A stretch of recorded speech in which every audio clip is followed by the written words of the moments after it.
will ever meet, young girls here in the US and all around the world. And we talked about their hopes and their dreams. We talked about their aspirations. See, because many of these girls have faced unthinkable obstacles just to attend school, jeopardizing their personal safety, their freedom, risking the rejection of their families and communities. So I thought it would be important to remind these young women how valuable and precious they are. I wanted them to understand that the measure of any society is how it treats its women and girls.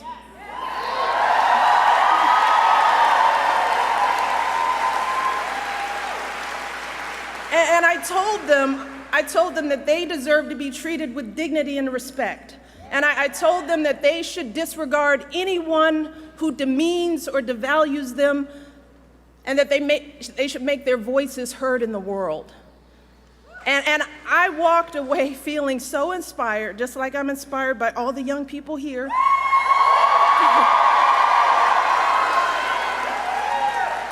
And I was so uplifted by these girls.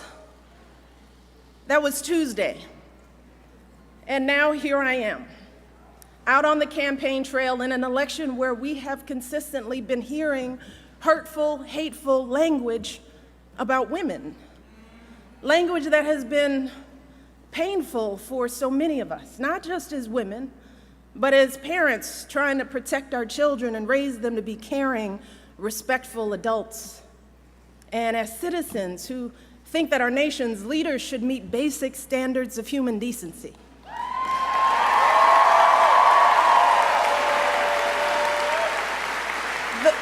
The fact is that in this election, we have a candidate for president of the United States who over the course of his lifetime, in the course of this campaign, has said things about women that are so shocking, so demeaning, that I simply will not repeat anything here today. And last week, we saw this candidate actually bragging about sexually assaulting women. And I can't believe that I'm saying that a candidate for president of the United States has bragged about sexually assaulting women.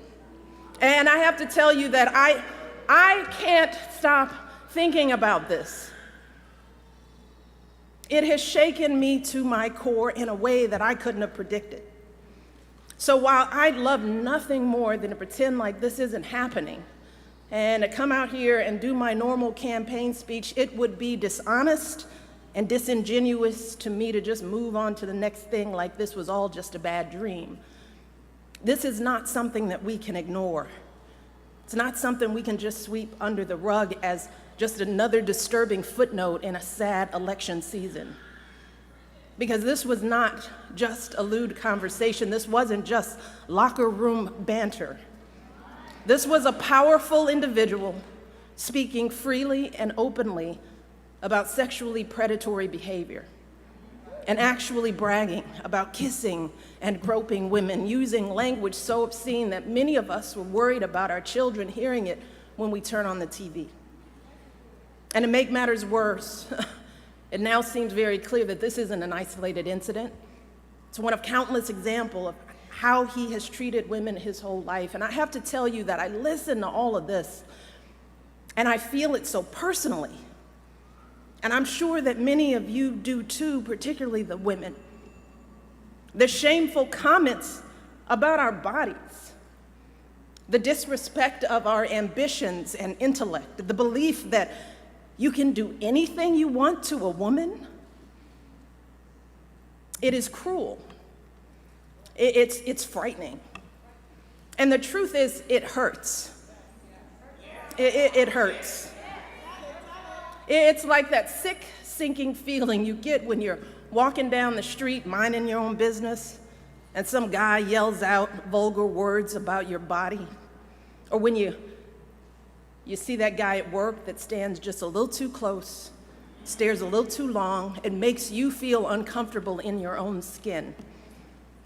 It's that feeling of terror and violation that too many women have felt when someone has grabbed them or forced himself on them and they've said no, But he didn't listen. Something that we know happens on college campuses and countless other places every single day. It reminds us of stories we've heard from our mothers and grandmothers about how back in their day, the boss could say and do whatever he pleased to the women in the office, and even though they worked so hard, jumped over every hurdle to prove themselves, it was never enough. We thought all of that was ancient history, didn't we? And so many have worked for so many years to end this kind of violence and abuse and disrespect, but here we are in 2016, and we're hearing these exact same things every day on the campaign trail. We are drowning in it. And all of us are doing what women have always done. We're trying to keep our heads above water, just trying to get through it, trying to pretend like this doesn't really bother us. Maybe because we think that admitting how much it hurts makes us as women look weak. Maybe we're afraid to be that vulnerable.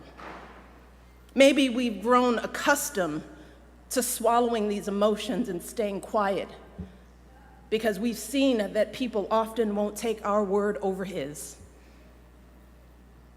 Or maybe we don't want to believe that there are still people out there who think so little of us as women. Too many are treating this as just another day's headline, as if our outrage is overblown or unwarranted, as if this is normal, just politics as usual. But New Hampshire, be clear. This is not normal. This is not politics as usual.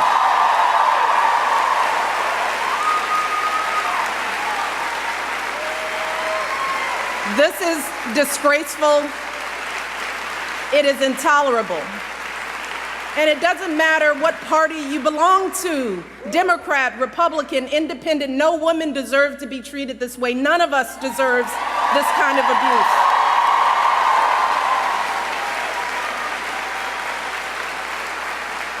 And I know it's a campaign, but this isn't about politics. It's about basic human decency. It's about right and wrong. And we simply cannot endure this or expose our children to this any longer, not for another minute, and let alone for 4 years. Now is the time for all of us to stand up and say, enough is enough. This has got to stop right now. Because consider this.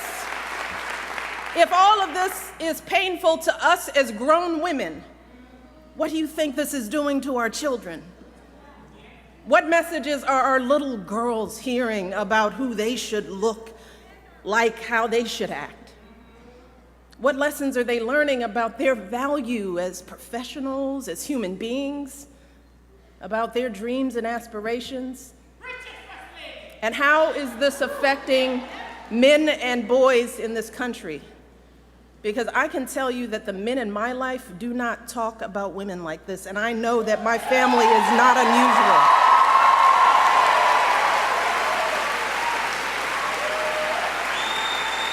And to dismiss this as everyday locker room talk is an insult to decent men everywhere. The men that you and I know don't treat women this way. They are loving fathers who are sickened by the thought of their daughters being exposed to this kind of vicious language about women. They are husbands and brothers and sons who don't tolerate women being treated and demeaned and disrespected. And like us, these men are worried about the impact this election is having on our boys who are looking for role models of what it means to be a man. In fact, someone recently told me a story about their 6-year-old son who one day was watching the news. They were watching the news together, and The little boy out of the blue said, "I think Hillary Clinton will be president." And his mom said, "Well, why do you say that?" And this little 6-year-old said, "Because the other guy called someone a piggy." And he said, "You cannot be president if you call someone a piggy." So even a 6-year-old knows better.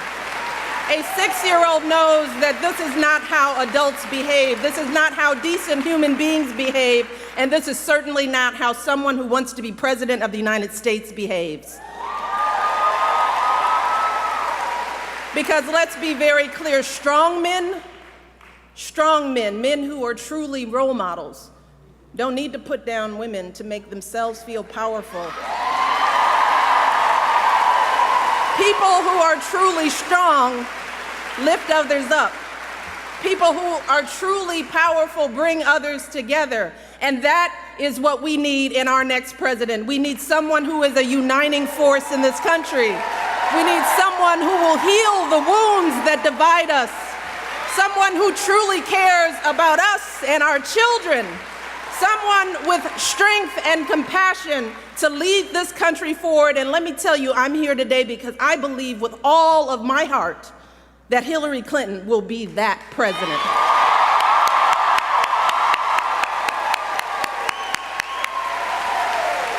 See, we know that Hillary's the right person for the job because we've seen her character and commitment, not just in this campaign, but over the course of her entire life. The fact is that Hillary embodies so many of the values that we try so hard to teach our young people. We tell our young people, work hard in school, get a good education. We encourage them to use that education to help others, which is exactly what Hillary did with her college and law degrees, advocating for kids with disabilities, fighting for children's health care as First Lady, affordable child care in the Senate. We teach our kids the value of being a team player, which is what Hillary exemplified when she lost the 2008 election and actually agreed to work for her opponent as our Secretary of State, earning sky-high approval ratings, serving her country once again. We also teach our kids that you don't take shortcuts in life, and you strive for meaningful success in whatever job you do. Well, Hillary has been a lawyer, a law professor, First Lady of Arkansas, First Lady of the United States, a U.S. Senator, Secretary of State, and she has been successful in every role, gaining more experience and exposure to the presidency than any candidate in our lifetime. More than Barack, more than Bill, and yes, she happens to be a woman.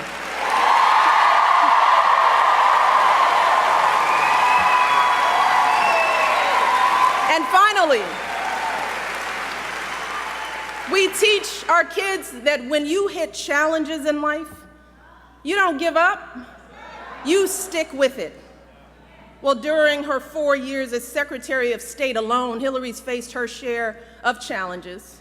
She's traveled to 112 countries, negotiated a ceasefire, a peace agreement, a release of dissidents. She spent 11 hours testifying before a congressional committee. We know that when things get tough, Hillary doesn't complain. She doesn't blame others. She doesn't abandon ship for something easier. No, Hillary Clinton has never quit on anything in her life. So, in Hillary, we have a candidate who has dedicated her life to public service. Someone who has waited her turn and helped out while waiting. She is an outstanding mother. She has raised a phenomenal young woman. She is a loving, loyal wife. She's a devoted daughter who cared for her mother until her final days. And if any of us had raised a daughter like Hillary Clinton, we would be so proud. We would be proud. And regardless of who her opponent might be, no one could be more qualified for this job than Hillary, no one. And in this election, if we turn away from her, if we just stand by and allow her opponent to be elected, then what are we teaching our children about the values they should hold, about the kind of life they should lead? What are we saying? In our hearts, we all know that if we let Hillary's opponent win this election, then we are sending a clear message to our kids that everything they're seeing and hearing is perfectly okay. We are validating it. We are endorsing it. We're telling our sons that it's okay to humiliate women. We're telling our daughters that this is how they deserve to be treated. We're telling all our kids that bigotry and bullying are perfectly acceptable in the leader of their country. Is that what we want for our children? And remember, we won't just be setting a bad example for our kids, but for our entire world. Because for so long, America has been a model for countries across the globe, pushing them to educate their girls, insisting that they give more rights to their women. But if we have a president who routinely degrades women, who brags about sexually assaulting women, then how can we maintain our moral authority in the world? How can we continue to be a beacon of freedom and justice and human dignity? Well, fortunately, New Hampshire, here's the beauty. We have everything we need to stop this madness. You see, while our mothers and grandmothers were often powerless to change their circumstances, today, we as women have all the power we need to determine the outcome of this election. We have knowledge. We have a voice. We have a vote. And November the 8th, we as women, we as Americans, we as decent human beings can come together and declare that enough is enough. And we do not tolerate this kind of behavior in this country.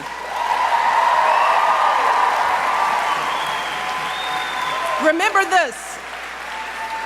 In 2012, women's votes were the difference between Barack winning and losing in key swing states, including right here in New Hampshire. So, for anyone who might be thinking that your one vote doesn't really matter, or that one person can't really make a difference, consider this. Back in 2012, Barack won New Hampshire by about